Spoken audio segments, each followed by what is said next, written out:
So it's about 5 past the hour and I'd like to begin. So firstly, thank you everybody for joining us and thank you to our speakers. For today, we are going to be learning about the Cal Bridge program, which is a partnership between some four-year institutions and two-year colleges. This is part of the Physics and Astronomy Sea Change program that I will drop the URL in the chat. We've been just featuring a lot of really cool and interesting projects to learn more about things people might implement to improve equity, diversity, and inclusion at their institutions. But if you want to learn more about that, I'd be happy to chat further with you after some time. But for now, I will give it over to Carol Hood to talk to and our other guest speakers. Thank you. Great. Thanks, Alexis. So I am the Associate Director of CalBridge and a Professor of Physics at Cal State University, San Bernardino. And I've brought some colleagues with me today who will go through and talk about some parts of the program as we go through today's webinar. Arturo Hernandez, who's at El Camino College. Mary Usufzy, who's a master's student at Cal State Fullerton, and Chelsea Adelman, who will be starting at UC Irvine as a PhD student this fall. So before I get started into what the program is, I wanted to acknowledge our funding sources over the years. So we've had multiple NSF grants for various parts of the program that I'll talk about today. We've had a private donor, which has helped us support some of our DACA and AB 540 students. And we've had significant support and resources from two of the CSU campuses, both my own campus, Cal State San Bernardino, and Cal Poly Pomona, where the program is housed and where our director is.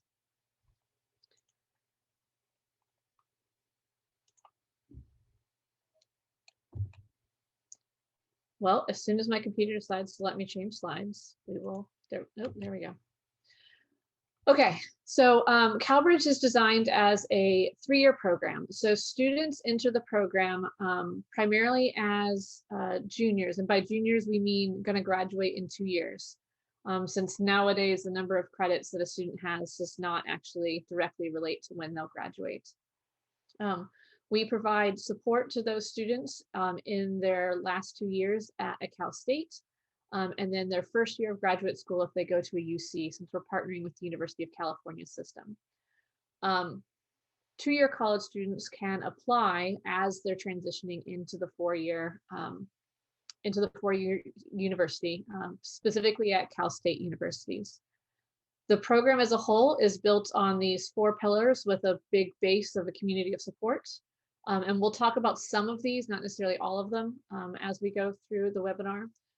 What has been consistently reported by our scholars as the most important piece is the mentors that they get, the mentorship relationship. So each scholar is assigned a home campus CSU mentor and a UC mentor that meets with them twice monthly throughout their time in the program. There's financial support for students based on their federal need, basically. We have various professional development workshops. I know Chelsea will mention a few of those as we go through. And then we also have summer research experiences and opportunities for them, mostly during our partner program, CalBridge Summer, formerly known as Compare, if you're familiar with that term. But we assist scholars with applying to other institutions as well. So I'm gonna start with, again, slow computer, excellent timing, computer. Here we go. Briefly talking about CalBridge Summer. So CalBridge Summer, again, formerly Compare, predates the CalBridge program as a whole. And in this program, any eligible student from a community college or a Cal State in the state of California is eligible to apply as long as they've generally completed about a year, their first year of physics, before they go to a research site. So we have research sites across the country now. The program itself started 12 years ago, CalBridge Summer did, and led into the full CalBridge program that we have today. So scholars will go to their research sites for the summer, do research with top-notch researchers at large research institutions, The connections that we have with these research institutions could be a few slots in an existing program. So you can see that UC Irvine and UC San Diego, both of those campuses have their own existing summer research program. So they basically hold a certain number of slots specifically to bring our students in. Other ones are more set and are students only, like the Champ Para program, for example, which is a specific collaboration with that research group.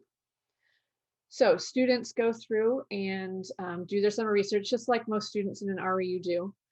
But again, we're pulling specifically from California as part of this program. I've listed many of the community colleges that students have actually come from, but any student in the 110, 120 community colleges in the state would be eligible as long as they've done that first year of physics. I said that we started 12 years ago. So our last research symposium, we do a research symposium at the end of every summer so that students can present their research. And you can see some of our panelists here in this big group picture. Our 10th anniversary happened to be the last one we were able to do in person, which we're very grateful for. Last year was online, and again, this year will be online. And we're looking forward to being able to go back in person in the future. So these students present their research to their colleagues, their research mentors, their faculty mentors, their friends and family. So it ends up being a big celebration and very nerdy event at the same time. Based on whether a student has support from their research mentor, and most do, we encourage most of our CalBridge summer students to present in national meetings, whatever is most relevant for them. So they've gone to AAS and APS and a number of other ones as well, AGU, etc. So I'm highlighting Evan Nunez here, who won one of the undergraduate student awards at the AAS meeting, if you're not familiar with it. Evan was a El Camino College student. We'll hear from Arturo from El Camino College here in just a minute. Did compare at the time while he was in El Camino College, learned about the CalBridge program at that time, and decided to transfer to Cal Poly Pomona instead of Berkeley because he wanted to participate in the CalBridge program. He recognized the support that he was going to get through this program was going to be more than what he might get at Berkeley. So he came to Cal Poly Pomona, joined the CalBridge program, and is now a doctoral student at Caltech. So in both the CalBridge and CalBridge summer programs, we go through and do what's considered holistic admissions. So I wanted to highlight what that meant in just a minute, and what we're seeing the results of doing a holistic admissions process or selection process gives us in terms of the demographics of students that join the program. Most of this is coming from the AAS Graduate Task Force on Graduate Admissions, but there's a number of other resources. If anyone's interested, I'm happy to point you in the right direction. So holistic admissions is going to compromise three things. You want it to be comprehensive. It's not just about their grades in various classes. It will include a lot of social emotional competencies. So their perseverance, their creativity, their ability to focus on long-term goals, etc. It needs to be systematic. So when reviewers are going through and reviewing applications or however you're doing your selection, using things like rubrics to make sure that you're being consistent across all applicants and across all areas. And finally, it's really important that things are contextualized.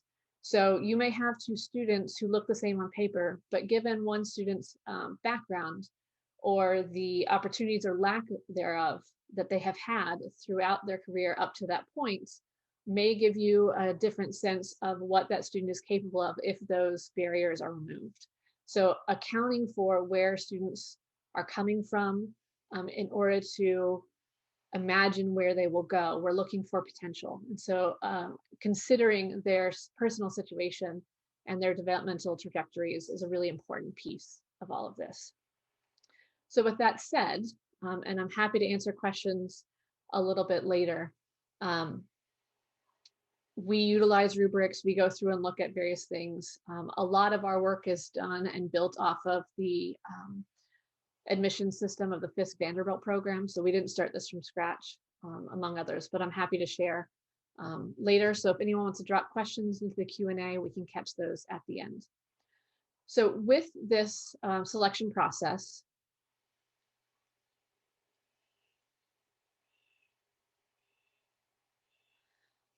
we have selected about 180 scholars in our past 8 cohorts. So we just finished selecting our 8th cohort last week, in fact. This includes a recent expansion into computer science and computer engineering of about 18 scholars. So roughly 90% of our bachelor's degree recipients have enrolled into grad school, and it's roughly 60% in a PhD program and 25 in a master's program. And there's been a handful that have gone on different career paths.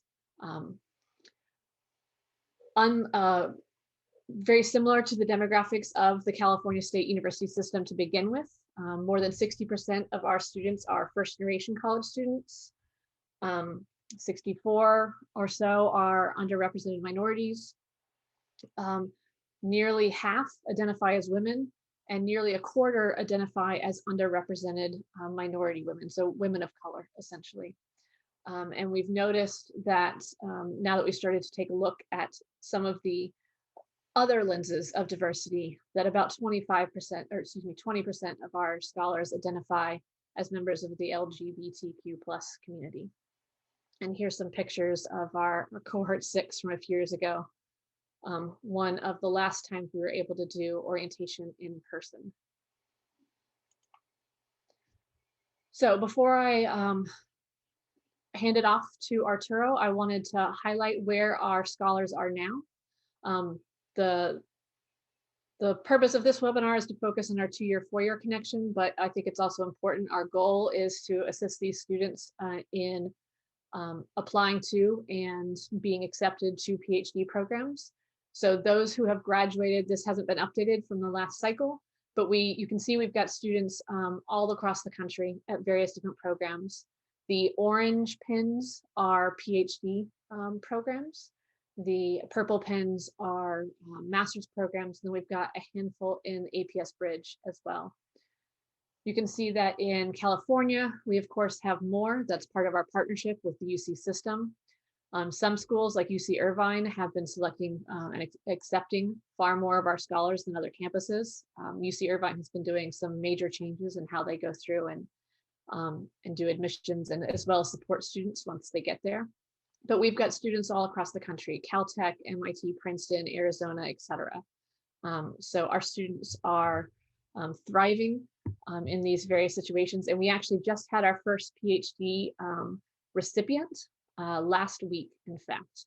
So if anyone is on the lookout for a new faculty member in the next few years, Dr. Arturo Martinez just graduated from Georgia State. So we're very happy for him. So with that, I'll turn it over to Arturo Hernandez from El Camino College. Good morning, everyone. Good to have you all in our webinar. So today I'm going to give you a very brief introduction of the community college component of CalBridge. I should say the California Community College component or CalBridge. So I'm going to give you a brief introduction of what it entails. And that's pretty much just what I can say is that many of the students that get into CalBridge are part of the California State University system. However, we all know that many of our students do come from community colleges, right? The transfer. So there's still a lot of untapped potential. So this is where community college that work with STEM students have the opportunity to contribute to the CalBridge pipeline. This is critical because it helps to promote the program in the appropriate departments in areas at the community college campus. Definitely it helps student recruitment. Some of the community college programs have already support system to support underrepresented minority students in STEM. These programs have been implemented or adopted thanks to underrepresented minority STEM initiatives to support our students. And some of these community colleges have also other related networks that are not necessarily linked to specific grants. So on the following slide, Can we move to the next slide, please? Yes, sorry, my slow computer is still being Okay. slow.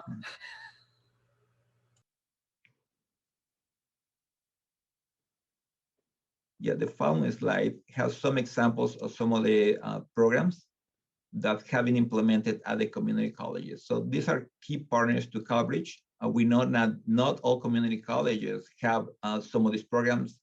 One of the challenges of this program is because these are grant funded or some of these locally funded or the chancellor's office funded, those initiatives tend to come and go. So there's, in some cases, unstable partnership with Calbridge or with other programs. However, there are programs that are stable at the community colleges, and I'm gonna briefly go over some of them.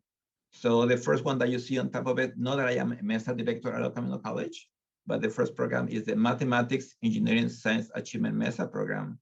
So I want to highlight that this is a key program in the state of California.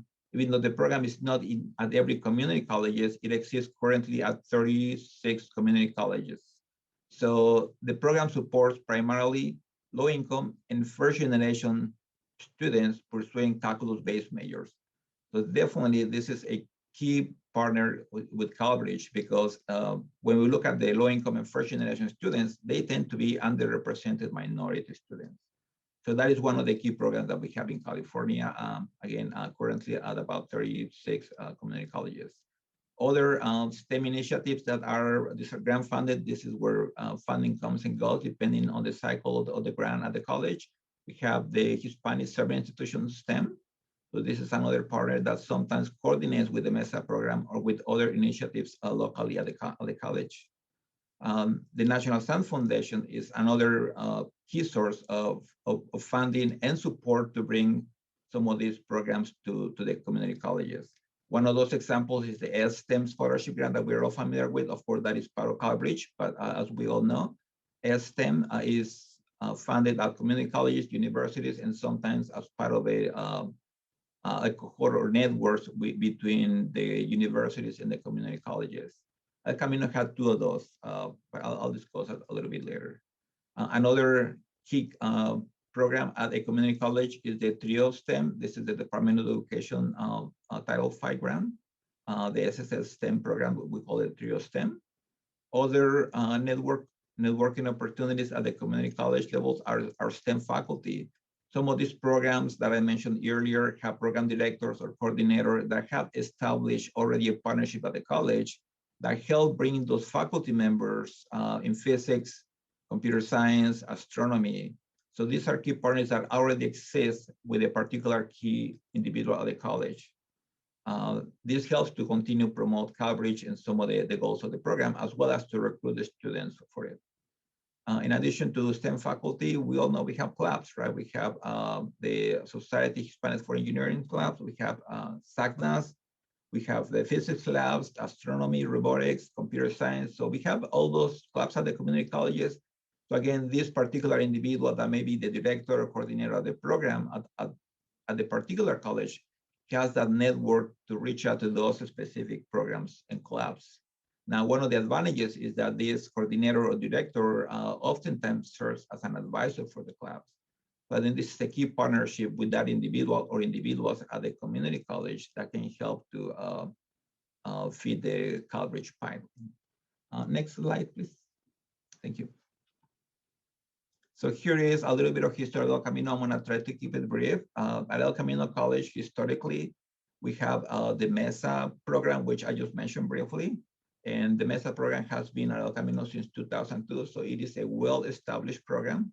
And there's funding from the state, but also the college took it to the next level and have contributed to additional support to the program so we can serve additional students. More on that later. Now, ASEM may seem new or a little bit different, but it's actually not so new. The Chancellor's Office adopted ASEM. If you see ASEM, is Mesa backwards. So ASEM is a mirror program to Mesa. And the goal of the ASEM program is to increase the student population that the college serves when it comes to STEM, the diversity piece. So while Mesa focus is low income and first generation, with ASEM, we have the opportunity to serve students who may not be low income, that may not be first generation, but many of the students are still underrepresented minority students. So with ASEM, we're able to expand that support to more students. At least that's what we have done at El Camino, and many of the other Mesa programs across the state have been able to do that as well. And this is possible thanks to additional support from the college. At El Camino, we also had a trio STEM grant. We don't have it anymore, but at the time we had it about 5 years ago. We also had an HSI STEM grant. I should say not one, but we already had 3 HSI STEM grants. And again, the collaboration with Mesa and these grants was able to fulfill the goals of the program and the college, and to bring additional opportunities and resources to the various departments and programs across campus, all related to STEM, that also benefited many of our students as well. And regarding the Nsf Stem Grant, as we know, the STEM grant is the scholarship grant. At El Camino, we had one. I was the PI, the co-PI of that program. About 5 years ago, we plan to reapply in the next cycle. And we currently have the Warrior Total Computer Science STEM program. This is a partnership with another university and El Camino College. That university is actually California State University, Dominguez Hills. So, you know, grants come and go, but sometimes there's a key individual that helped to make that collaboration expanded and improved for coverage. And the reason that I have the STEM Center in there is because through the various grants over the years, the various initiatives, the campus saw the opportunity to take it to the next level. And in 2014, the El Camino College established the Mesa STEM Center. We currently serve between 600 or more students in the center. Again, that was the commitment of the college. We have a beautiful space, and you know, it is a state-of-the-art facility that was planned with the goal to serve that STEM population. Thank you. Next slide, please.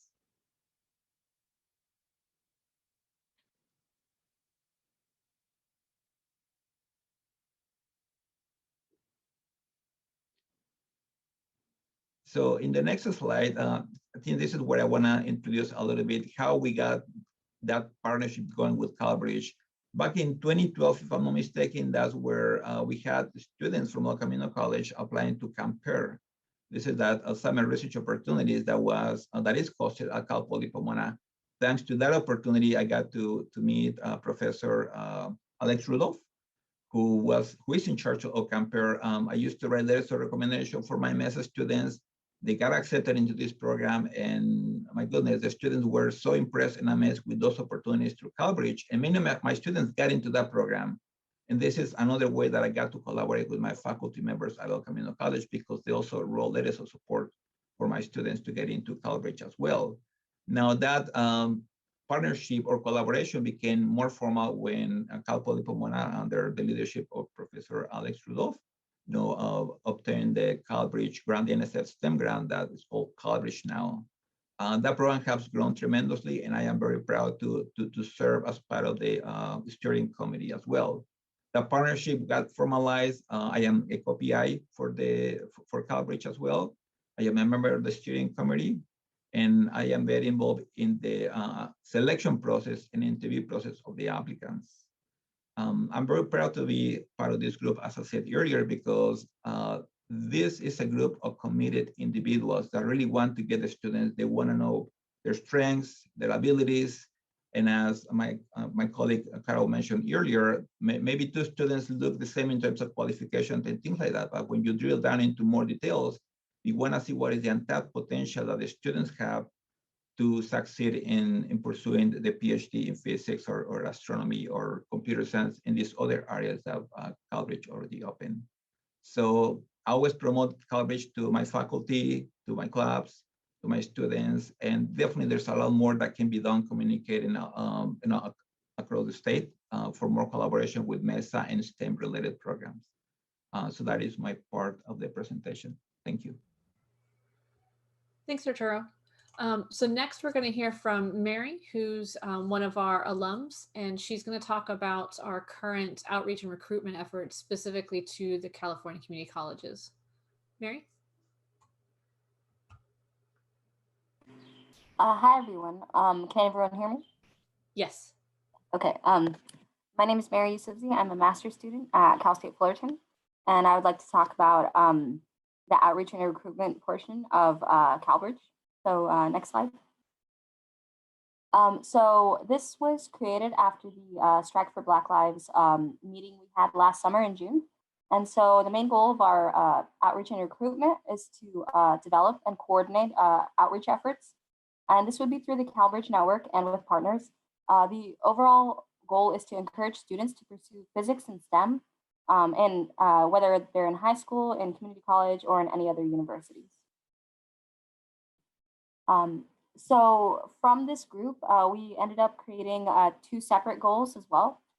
So one effort was to have California community college visits, and this would be by students in the CalBridge program who are alumni of community colleges. And then the second group, which I'm currently part of, is the one where we created workshop series for community college students and lower division Cal State students. And this was just to get them knowledgeable about CalBridge, about summer research, about grad school, and many more things. So for the virtual visits of community colleges by those alumni, they visited community colleges after hearing back through initial contact efforts.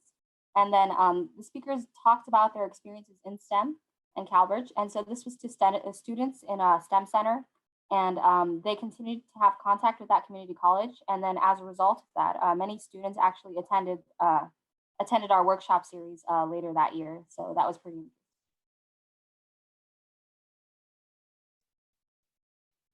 So for the future of visits, so at the moment, I think they're going to stay virtual, but if campuses open up, they may continue, they may start having virtual in-person visits. So we would like to take the advantage of the high number of community college alumni in CalBridge. And so we also would like to recruit volunteers as well, just to speak about their experiences in community college and transitioning to a 4-year university. In particular, we would like to focus on those community colleges that have high demographics of African-American students. And so we would like to recruit a team of those alumni to lead this effort. And overall, the goal is to just bring stories of STEM role models to an audience of community college students, just to let them know that even after community college, there's a pathway to a 4-year university and grad programs as well. Okay, so this effort is what I was currently part of. So I was, I'm currently part of the virtual workshop series. And so what we decided to do this last year was to create a series of workshops that intended to introduce community college students and lower division Cal State students.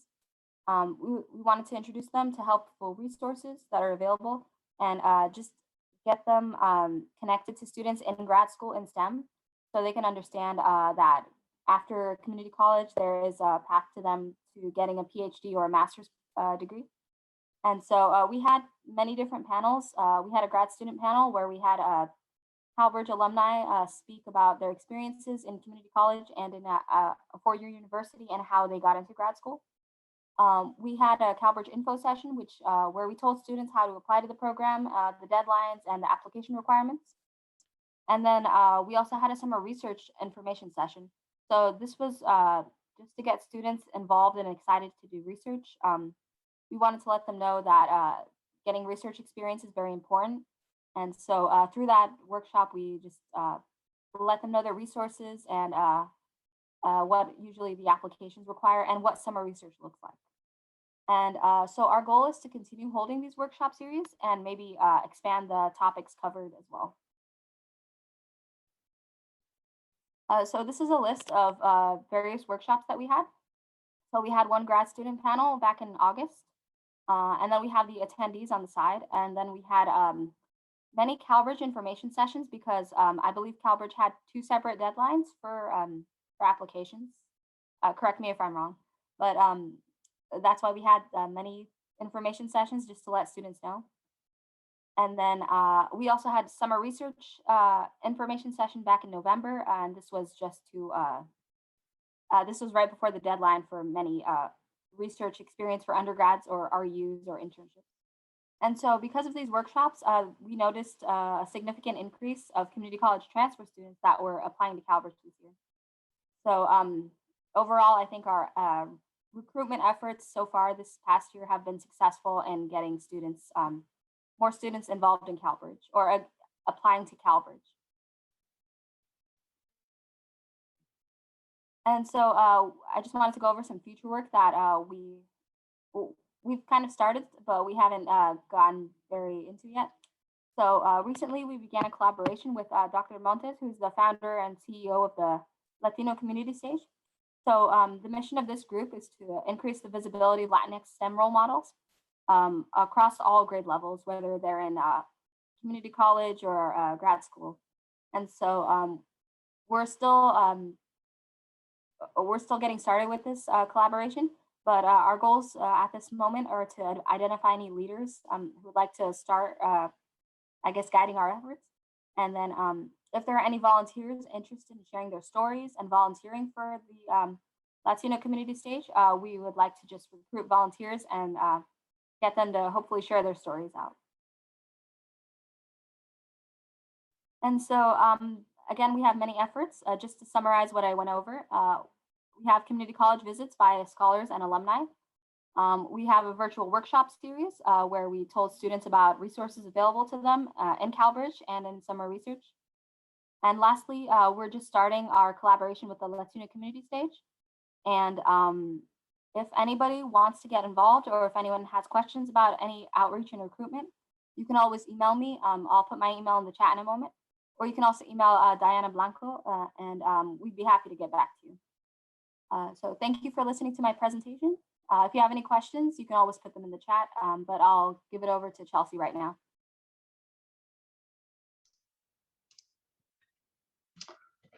Hello, everybody. Give me one moment. Okay, my name is Chelsea Adelman, and I am a CalBridge alumni. I am more of that point of view of somebody that did that transition. So I was at a community college, and then I went to a four-year university. So my journey starts at Mount San Antonio College, which is my community college. It's the two-year school. Go ahead and click, Carol. So I started as a sign language interpreting major. And I went through all the classes, and I was in the interpreting program when I took Intro to Astronomy as a general education class, just to fill that requirement. And I actually really, really liked it. I liked it so much that I changed my major. So I then started looking for different opportunities in physics for physics students. And so one of the things that I got to look for, or one of the things that I found was CalBridge Summer. Go ahead and click. And I applied for CalBridge Summer, which was at the time known as Camp Hare. And I got into Carnegie Science or Carnegie Observatory. So I ended up doing my summer 2018, go ahead and click, 2018 at Carnegie Observatories. And I got to work with Dr. Allison Strom, and we worked on galaxy evolution. And this was a really exciting time for me. I also got to work a little bit with Dr. Gwen Rudy, who is the director of the Carnegie Observatories program. And she's also a staff scientist. And what I got out of this experience was not only that I knew that I really liked research, but I got this opportunity to have a support system of which I haven't had before. And it was a support system in science. And so I had never had that. And for me, CalBridge creates so many opportunities that result in support. And this was the summer that I found out that I was also accepted to CalBridge. So I applied while I was in community college. I found out I was accepted to CalBridge while I was doing my summer at Carnegie. And then the following fall, I was at Cal Poly Pomona. So like I said, I did Carnegie. Go ahead and click, Carol. And while I was at Cal Poly, I ended up doing 2 more summers of research, which was really exciting. But I will let you know that I am a little bit of a unique experience because most of the scholars do about 1 year of research. But because of different circumstances, I was able to luckily do 2 more summers, which was really, really cool. And so my following summer, the second CalBridge summer was at the University of Wyoming. I worked with Dr. Michael Brotherton in 2019, and we worked on black holes. That's my cohort, of which a few of them I still consider my best friends to this day. And then in 2020, last year, it was a little bit strange because it was virtual, but still an awesome experience. I got to work with Dr. Chris Thyssen at UCSD on low mass stars and brown dwarfs. So I now have three different support groups that I didn't have before that I can go to if I need help with anything or advice with anything. So that has been amazing. But what CalBridge really has helped me with is the transition from my 2-year to my 4-year. And so, as I said, I went from Mount SAC to Cal Poly, and I had never done anything like this before. So before I changed my major, I was pretty content with just getting an associate's degree for my sign language interpreting. So this was completely new and unheard of for me. So the transition was difficult for multiple reasons. Some of them I imagine you are aware of. There's a new school, new people, you have to get used to new classes, but you transfer in as a junior. So you start right in those upper division classes. So that was a bit of an adjustment for me. Some students have personal issues. I did the first 2 semesters.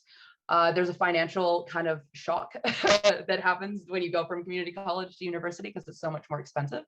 And then there was this kind of emotional confusion for me. I had never done science. And I consistently wondered if I was smart enough or if it was a field that I should be in. And so for me personally, CalBridge hit all of those points, and CalBridge supports their scholars through different ways. And I'm sure for different students, different pieces are more significant. But for me, CalBridge really hit all of those points. And they did that through an amazing support system through faculty and mentorship, as well as I had a lot of other CalBridge scholars at my school, which was amazing. And like I said, they help financially and they help with a little bit with that clarity too, with that kind of fogginess. So the first thing that I want to talk about is that emotional support and guidance. So for me personally, I had, well, for all CalBridge scholars, they have a mentor at their home campus. And so it was really nice knowing that I had somebody to go to while I was struggling and adjusting to this new school and this new environment. But something else that was very imperative to my success was knowing that there were other faculty members. I don't know if I can say their names, but other faculty members at Cal Poly that were very available to help me if I needed it. And that was extremely imperative, especially when I was going through certain like personal things. That was very, very, very strong support and helped me through a lot and picked me up when I felt down. So that was amazing. And like I said, Cal Poly has a very strong CalBridge community. So it was really nice being able to talk to other scholars at my school with different things, because you can relate to faculties in some way and you relate to other scholars or other students in other ways. So that was really nice. And then, like I said, their support system through CalBridge Summer, I had 3 different very strong support systems, and that was a huge benefit as well. And so for the next part that I want to talk about, go ahead and click, Carol, is more of the financial part of it. So like I said, going from a 2-year where financial aid for me personally paid for all of tuition, as well as I got a Pell Grant. So I was able to pay for, books and gas. I lived about an hour away. So that was very, very helpful. Going to a 4-year where financial aid comes in, but you also owe money afterwards. So it was very helpful to have CalBridge support me in this way. And as I imagine everyone knows, physics, along with other sciences, takes a lot of time and dedication to understand and execute it well. So trying to be successful in physics as well as comfortable financially through working is extremely difficult. And I imagine a decent amount of self-care is ignored to obtain this. So one thing that I will always be grateful for CalBridge is that they offer that financial support so scholars can minimize their work schedule and maximize their studying schedule. And this helps them focus on classes, which helps them get better grades, which creates a stronger transcript, which is a very important tool when you're applying to grad school. And so this was immense in my success as well. And the other thing that I want to talk about a little bit is the workshops that they provide. So for me, like I said, I struggled a little bit with understanding if this was kind of my spot. I always had that question in my head, am I smart enough? And especially as a woman in physics, that was really, really strong. And we had a workshop called the Imposter Syndrome, and we learned a little bit about Imposter Syndrome. Come to find out, a lot of people feel this way. And it was a nice feeling knowing that other people do feel this way. Almost everyone does in some way or another in some part of their lives. So for me personally, this was a really amazing thing to understand and learn about. And people feel this way so much so that they have a name for it and they have declared it as a syndrome. So this was imperative to my feeling of belonging. And then another workshop that we did was fixed mindset versus growth mindset. And so for me, a lot of times in physics, if I failed, I kind of let that define me. And that is not very healthy, because that then feeds that imposter syndrome of I am not smart enough to be in this field, right? And it's this positive feedback loop of negativity. They feed each other, and it's an ugly thing. But I found out that through this workshop, there's something called fixed versus growth mindset. And I learned how to take failures and instead of letting them define me, learn that these were experiences to be able to grow and adjust and find different ways, strategize to find different ways to succeed. And so I used to be quite content with just passing classes, and now I strive to excel. So the scary part about excelling or striving to excel is that you open yourself up to a little bit more failure, right? Because you want to be amazing. But the difference between growth versus fixed mindset is growth mindset takes those failures as opportunities to learn and be better. So I fixed my ways of thinking, and the last 2 years of my undergraduate career, I only got A's and B's in my classes. So I am extremely grateful for CalBridge to be able to help me understand this different mindset. And I will always be grateful because I can apply it to everything in life, not just school, not just my career, but everything in life to have a happier, more successful life. So with hard work and support and guidance with CalBridge, they also help you transition into a grad program, whether it be master's or PhD. And so they help you through this process. They let you know what's going to happen and what have you. So for me, with their help, I was able to apply to multiple schools, and I got into one of my top schools, UCI. And so I will be starting this fall as a graduate student, physics graduate student with an emphasis in astrophysics. And so yes, the journey is bumpy, uncertain, and sometimes very difficult. Go ahead. And yes, but with the help of CalBridge, especially in a time of transition, going from that 2-year to 4-year, going from the 4-year to grad school, the road that felt a little bit rocky felt a little bit more like this. So I want to say thank you to CalBridge, and I want to say thank you for letting me speak, and I will hand it back over to Carol. Thank you so much, Chelsea. So before we end things, I wanted to highlight a few places that I think could be applied anywhere out of the story that we've told today. So the first one is going back to that idea of holistic admissions. So if you're talking about admissions in the traditional sense, or maybe it's even just selecting someone to work with you to do some summer research. If you're going through and thinking about this, trying to reduce reliance on standardized tests, if that's I can't speak today, if you can apply that. Think about what you're getting from those recommendation letters. And I think for me, most importantly, incorporate that assessment of the socio-emotional competencies that I mentioned earlier.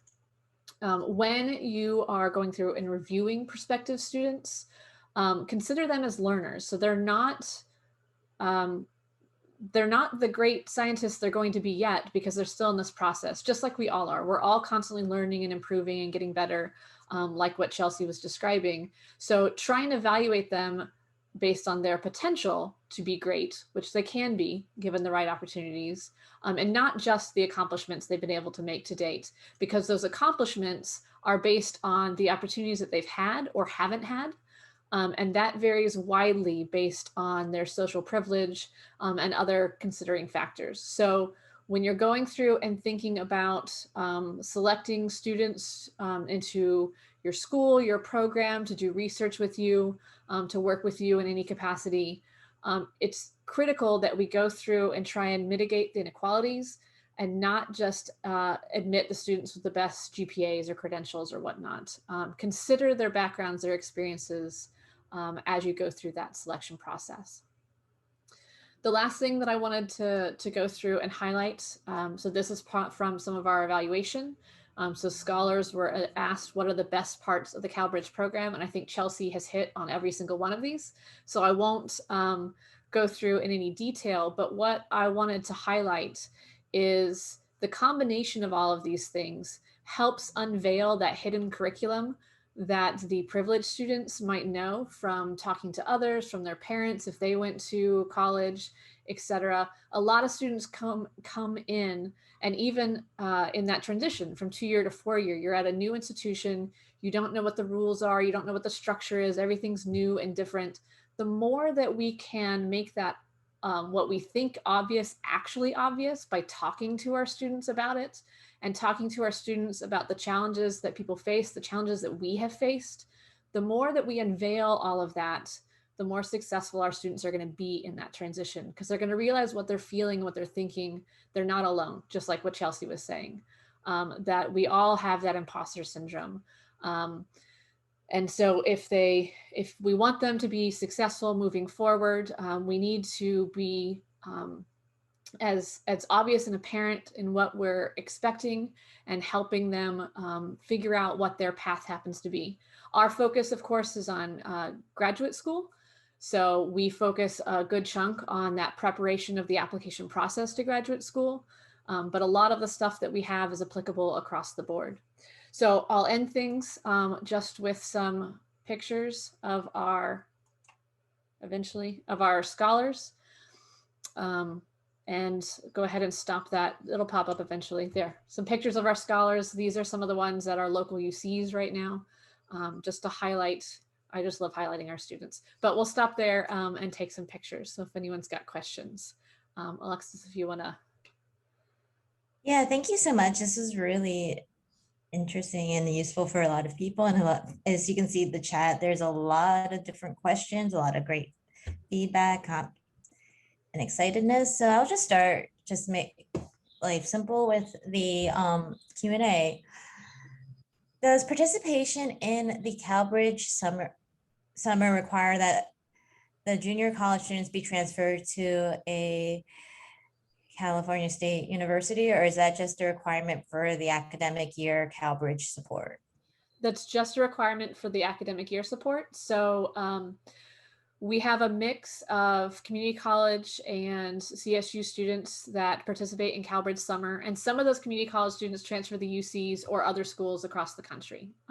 So the requirement is only where they're enrolled when they apply that spring. And then the addition of, for these sites, most of the mentors are going to want to see a minimum of a year of intro physics. But that's the extent. For the Calbridge academic year program, then they do have to be CSU enrolled students. Well, thank you. And there's a question, is there a quota for those REU programs for the California students? So certain sites, we've essentially negotiated that they may hold 2 slots out of their big REU program for our students. They select from our students. So it's yes, I guess there's a quota for the California students because they've assigned that ahead of time. But they are still going through and doing the selection. Our Calbridge summer students still apply. So it's almost as if they have a separate application for those few slots.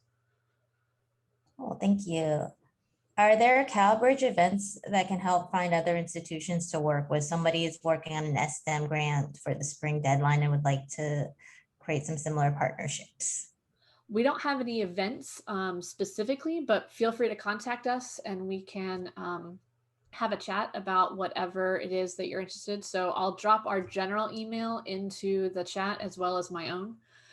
And I think I saw some others. If there's specific questions about the outreach and recruitment stuff, Mary showed her email earlier, and I can pop back to that if anyone has questions specifically for the outreach piece too. There is a question to see folks' email who'd be willing to chat about this program. So it's easiest to do it this way, or it's easy to do it just pop it in the chat. That's awesome. I'll do both. Oh, thank you.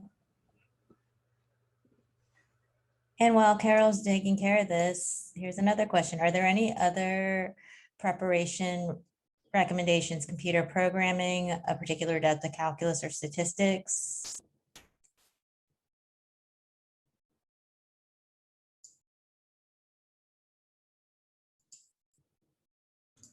Can you repeat it? Sorry, I was typing. Somebody had asked if there are any other recommendations for preparation, such as computer programming, having an X amount of calculus or statistics. So it probably depends on whether you're talking about applying to the summer research or to the full program across the board. So for summer research, there's a huge range. In fact, the summer research opportunities through CalBridge Summer aren't limited to just physics and astronomy students. We've had engineering students, we've had biology majors. Many of those sites are fairly interdisciplinary, so the range of what an individual site is looking for can be wildly different. And you can check all of this stuff out. I'll drop our webpage in there too. It's calbridge.org, which lists, and you can see essentially last year's cycle of what people are looking for. For the CalBridge program itself, you need to have completed enough courses to be able to graduate at the four-year institution within 2 years. So if you're a transferring community college student, many students transfer at different points through their career, not necessarily once they get that associate's. But typically for a physics major, we're looking for that the first 2 years of physics, so a year of intro physics, probably some modern physics is generally fairly common. Your full year of calculus, probably getting into maybe some multivariable calculus. Each institution is different as to what you need once you get there. If you do get that associate's degree, that's almost always a guarantee that you've gotten enough done to be able to transfer in and graduate within 2 more years at the four-year university. But we're happy to have conversations if you want to know specifics. Some research sites and things like that would love for you to have programming under your belt already. It's becoming more and more common, but it's not required. And that's the kind of thing that if you didn't get at your two-year college, you can definitely pick up once you get to your four-year university. And more programs are having required classes related to that as well. Great, thank you. And we have probably enough time for one more question if anybody has something, and we can take questions for any of the speakers.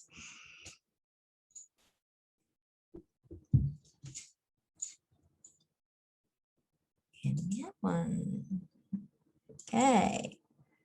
Somebody wanted to know if Chelsea did 2 internships before transferring. So no, I did answer this in the chat, but I'm more than happy to talk about it again. So for me, while I was at my community college, that's when I applied to, well, it was Camp Pear at the time. It's now CalBridge Summer. And I got into that summer research the summer before I transferred into Cal Poly. So I applied for CalBridge while I was doing my summer at Carnegie Observatories. I was accepted to CalBridge. I found out I was accepted to CalBridge. And then I went into my university with CalBridge. And then while I was at my university, I did 2 more summers. But like I said, I'm kind of a unique situation. Typically, people don't do 3 summers of CalBridge Summer. It's typically 1, I think. Is that right? I would say the majority of our students, well, there's a mix. So when students apply to join CalBridge, some of them will already have had at least 1 research experience. Most have had 0 at that point. So our goal is between that junior and graduating senior year to provide them with a research opportunity. So that's when most people will participate in CalBridge Summer or do some other sort of research experience at another institution. So there's 0 requirement for incoming students to already have research experience. That's one of the things that we try and provide. So the majority of our students get just a single summer because they haven't had the opportunity. But because CalBridge Summer is open to community, it ends up being a great recruitment tool for us as well, and a great opportunity for students at the 2-year colleges who learn about research experiences and apply and do it to see if this is actually something they want to do as a career and moving forward. Very similar to what Chelsea experienced. Yeah, so, I was gonna say that as well, because I'll be honest, I had applied to, it was Camp Pear. I had applied to the summer program a year prior to that, but I didn't get in. They said that I didn't have quite enough physics that they wanted me to have. So I applied again after that. And then I heard about CalBridge, and that kind of recruited me into applying for CalBridge as well. So it was pretty cool. Great, thank you. And I was probably run a little over time, but if you'd be willing to answer the last two questions, that'd be awesome, because I think they're pretty good. Will CalBridge expand partnerships with more East Coast institutions? We have partners right now with graduate schools at East Coast institutions. We don't have anything at the undergrad level at this point in time. It's designed as a California system specific program. There are other programs that are similar-ish that we're aware of across the country. One of the reasons why we're California specific is, one, this is where we all are, but two, one of our goals is to increase the representation within our physics and astronomy community, and now branching out into other STEM fields as well. And California has a very high Hispanic population. It's a very diverse community. The California state system is one of the most diverse systems in the country. So if we're looking to improve the demographics of who's getting our degrees and becoming part of the STEM workforce or faculty or whatnot, California is a great place to do that. Now, of course, it's not the only one. There are other places across the country as well. So we have partnerships, I guess, short-term with graduate schools across the country, and we're looking to formalize that process. So again, contact us if you think you're interested. We don't have anything at the undergrad level right now, but part of doing this webinar is to highlight our model so that others might be able to pick it up and make it work in their local region. Cool. Yes, thank you.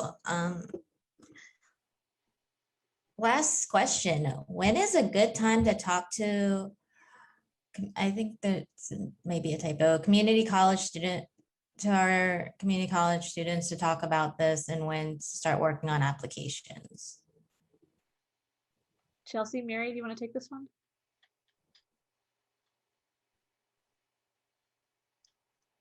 Go for it, Chelsea. I mean, well, Mary's more of the recruitment, so, but I didn't know if she wanted to say. So I'm actually talking to somebody that's in community college right now, and I think talking to students the year that they're applying to university, right? Is that correct? The year that you're applying to university, that's when you start looking into the application. Right. So you end up finding out if you got into CalBridge the year you will be attending, so that following fall. So the year that you're applying to university is the time that you would be looking to do the application. But as far as Camp Pear goes, I'm not sure if that was just for CalBridge or Camp Pear. Maybe here, I'm gonna let Mary talk. Sorry. Actually, Arturo looked like he wanted to say something. Okay. Yes, I just wanted to, I'm sorry, go ahead. Oh, I was saying, could you repeat the question? Was it about when to apply, or? Mm-hmm.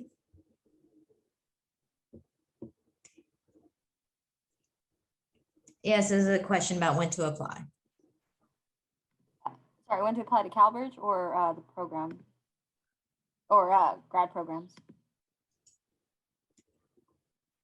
I think the question is trying to have community college student apply to the summer CalBridge program for the summer before transferring in the fall. I think the timing for that. Oh, I guess Arturo, you could go ahead actually about that.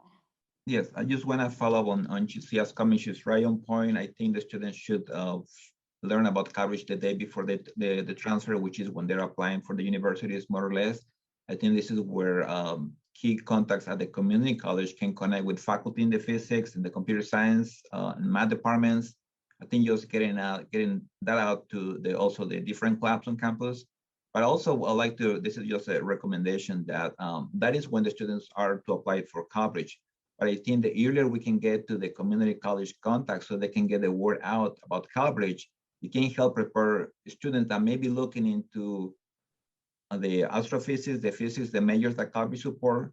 So perhaps these students can get motivated and then follow up with you and establish that partnership with you. That has worked at El Camino because I have some of the students like Ivan Nunez. I know Carol mentioned Ivan Nunez, one of our students at El Camino. He actually recommended the program, the Mesa program, to his, it was one of his friends and colleagues. And then that friend also recommended another student for coverage as well. That particular student got into coverage this year. The other students found out about the program about 2 years ago. So getting the word out early enough to make sure that we are able to engage students that may not even be considering doing this. Because once they know that there is support, more students will follow through. And as I think we all know that word of mouth is one of the most powerful tools that we have as well. Thank you. Yeah, I would definitely second what Arturo said. So in terms of the application itself for CalBridge Summer, so if we've got any California two-year community college faculty or staff here, is due February 1st. And Mary and her group went through and did information sessions back in November. So people could start thinking about where they might want to apply for summer research. And to give them the opportunity to ideally work on that while they're not in school during that winter break. But I think that what Arturo was getting at was the letting students know that these opportunities even exist can make a huge difference on whether or not students even stick with the program or stick with physics or astronomy, or even join physics and astronomy. Like what happened with Chelsea. I started talking to Chelsea years before she applied to CalBridge because my husband works at Mount Sac. So I've known Chelsea for quite a while now at this point. But like Arturo said, the more that we can have these conversations with students and let them know that these opportunities exist, number one, that these opportunities are for them and that they can succeed in these opportunities, I think we'll be far better off. And then you can get into the logistics of how to apply and when to apply and things like that. But I think that encouragement and knowledge is important to happen as soon as you start meeting the students. Great. I think because we are over time, I want to thank the speakers once again for all the wonderful information and for all of our attendees for asking fantastic questions and staying with us even though we went over time. I'm going to stop the recording now and I'll be around a little bit more if people have questions.